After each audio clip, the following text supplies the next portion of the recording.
Hey guys, this is Austin, and welcome to the ultimate PlayStation comparison.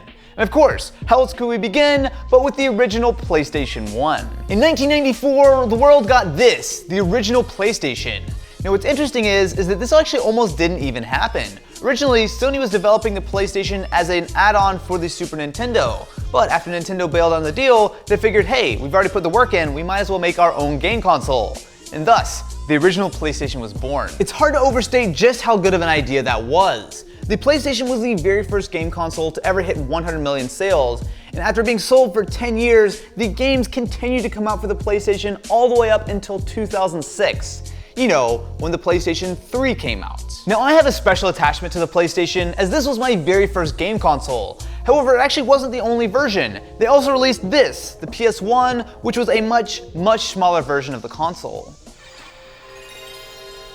Oh wow. So of course that is the legendary PlayStation boot up screen. Oh, this brings me right back. So this is Gran Turismo 2.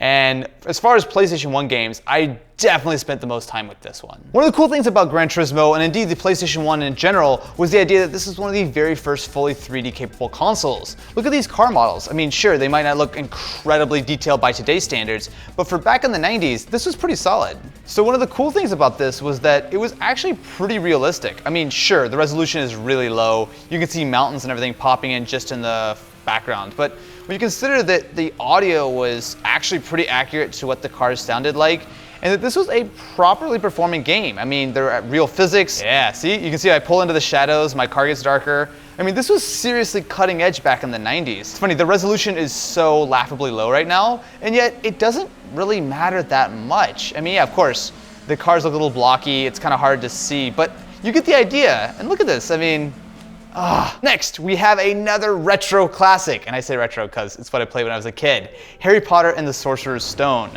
Now this is back when you actually could get a decent video game based on a movie, unlike today where they pretty much don't even do it anymore. So something to keep in mind here is that this game came out on the tail end of the PlayStation's life cycle, and because of that, it is one of the more technically advanced titles. So while the resolution might not be massively upgraded over something like Gran Turismo, it actually does look pretty nice. Something else cool about this is that I actually am getting full voice acting. And I forgot that this game actually had that. Looking for that owl of yours? How careless of you to leave it lying about. But again, this is one of the major advantages of using a CD. You actually do have plenty of space for things like actual audio. Fast forward to 2000 and we have the Sony PlayStation 2.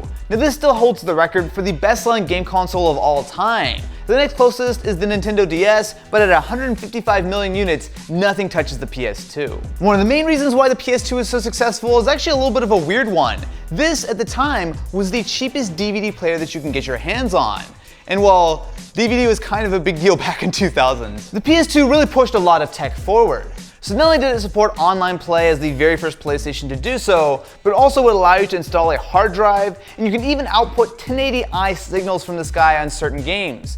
Now mind you, that was stuff like Gran Turismo 4, but considering that the PlayStation 2 was available in a time where high-def TVs really weren't even a thing, it definitely pushed the envelope. There was one big difference with the PS2 compared to the PS1. It was much larger. However, it didn't take long for Sony to fix that by releasing the PS2 Slim. Now this actually pretty much took all of the same features and took it into a much smaller form factor, while including things like the Ethernet jack, which used to need an actual adapter on this guy. But what's important to remember is that both the PS2 as well as the PS2 Slim were fully backwards compatible. Now these days it's a little bit hit or miss, but back in 2000 this was pretty much unheard of. No real game console would ever be able to play the previous generation of games. However, not only could you put a PS1 game into these guys, but it also fully supported not only the controllers, but also even the memory cards. For the PS2, we have Gran Turismo 3. Immediately you can tell that while the menus are even weirder than they were on the PlayStation 1, the graphics are seriously improved. Not only are we getting a higher resolution, but especially when you look at the car model and the lighting, there's a big jump. You also see obviously the track got a huge graphical update, but the jump between PS1 and PS2 is massive. I mean, it's really hard to sort of overstate that.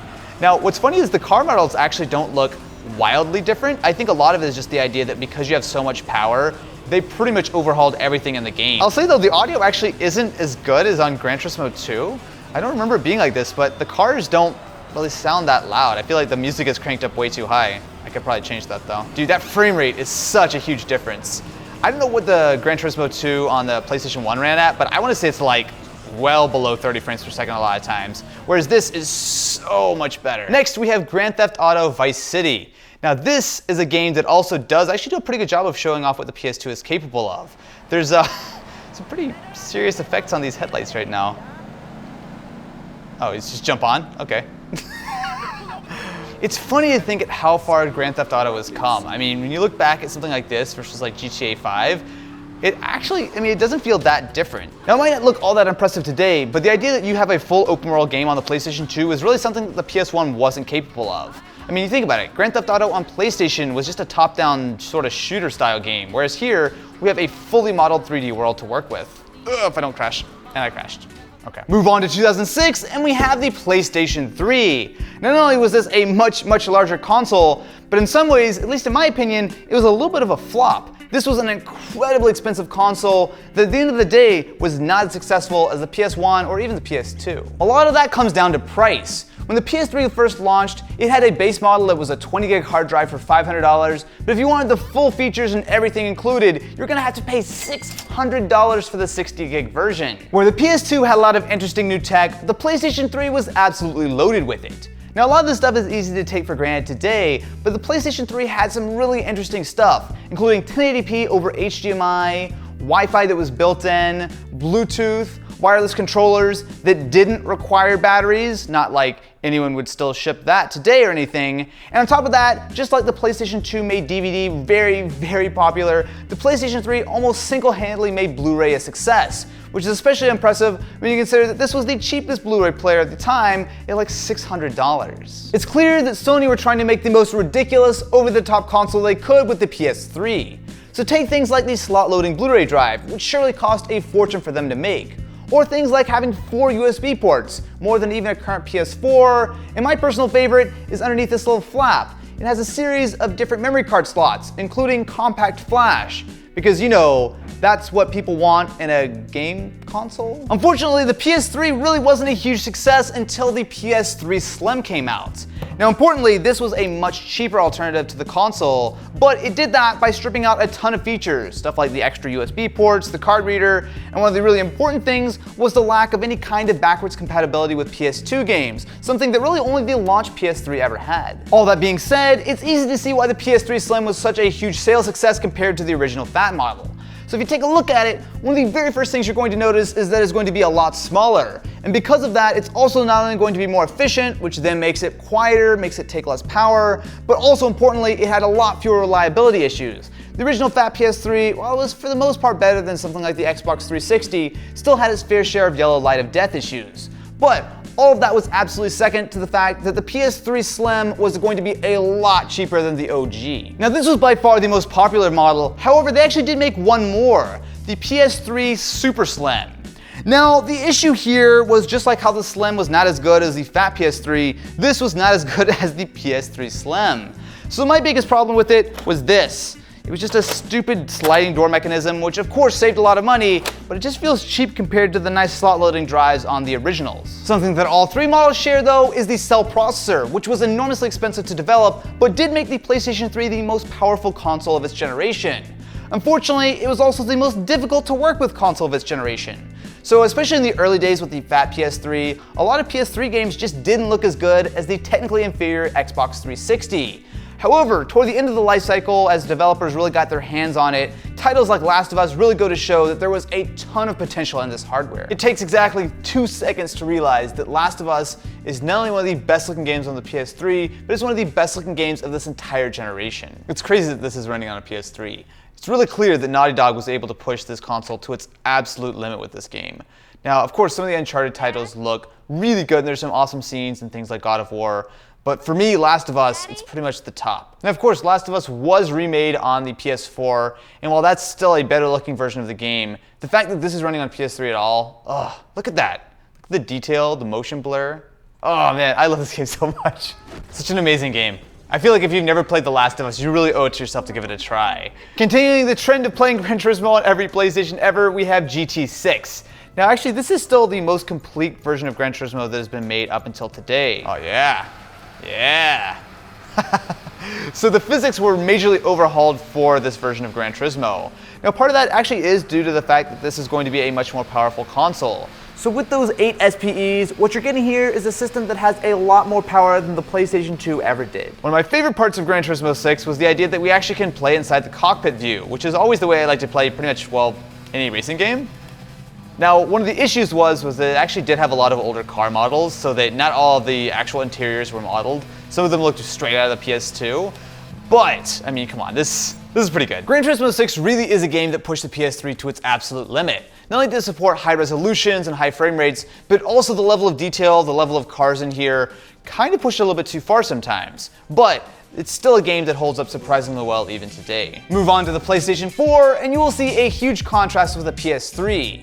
Whereas that system tried to do everything well, whereas yes, this does have a Netflix app and a Blu-ray player just like it did, the real focus here is on being an uncomplicated, simple, and straightforward gaming system. What you're not going to find is a giant leap in graphics. Now sure, PS4 titles are definitely going to look better than their PS3 counterparts, but when you look traditionally at something like the PS1 to PS2 transition, or especially the PS2 to PS3 transition, there were huge graphical leaps, whereas the PS4 is a little bit more of an evolutionary change.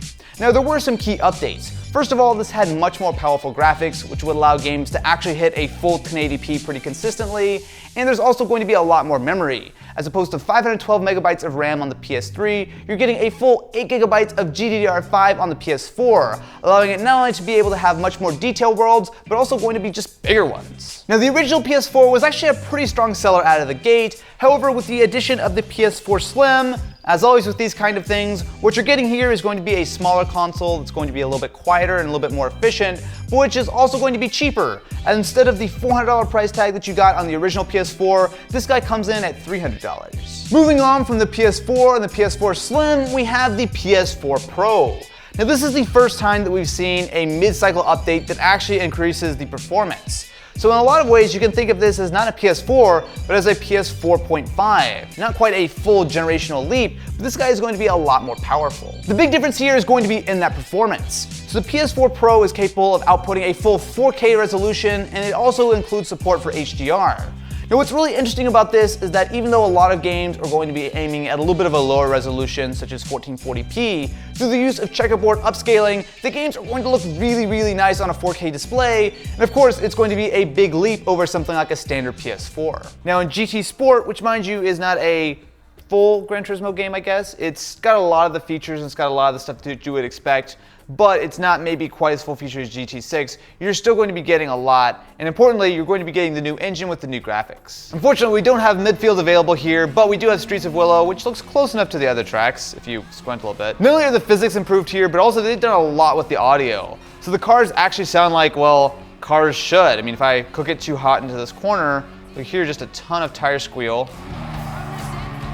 I can actually bump into a car and it feels like I'm hitting an actual vehicle. Jump into the cockpit view and we're going to be getting that full detailed experience. Something else that Gran Turismo Sport includes is HDR support. Now I really can't show you that in a YouTube video like this, but the idea here is that if you're playing on an HDR display, you get a really impressive range of brightnesses. Something about GT Sport that really jumps out to me is just how much better it sounds than earlier versions of Gran Turismo. Instead of that sort of vague vacuum cleaner sound, you're actually getting all of the different sounds of your tires, your suspension, your tires off-road, the engine. Everything feels a lot more realistic because of that. Also, what is that raptor doing here? Are you serious? Next, we have Rise of the Tomb Raider, and one of the reasons I'm picking this game is because it actually has selectable graphics options. So if I was playing on a normal PS4, it pretty much would just look like the way it looks like. However, we can play it not only 4K, or rather an upscaled version of 4K, but you can also go for a high frame rate version, essentially 1080p at 60, or you can go for the maximum visuals with the same 1080p resolution. It's nice about a lot of PS4 Pro games is that you actually do have multiple options, something that, well, consoles don't usually give you. So Rise of the Tomb Raider actually is a game that was available on last generation consoles, if you count the actually surprisingly decent Xbox 360 port. However, it does a very good job of showing off just what these kind of consoles are capable of. Now mind you, I actually do think that it looks a little bit better on the Xbox One X, and generally speaking that actually is the case with the PS4 Pro across the board. You're going to be getting more powerful hardware there, and I died. So what's interesting about the PS4 Pro is that it does give you somewhat of a generational leap.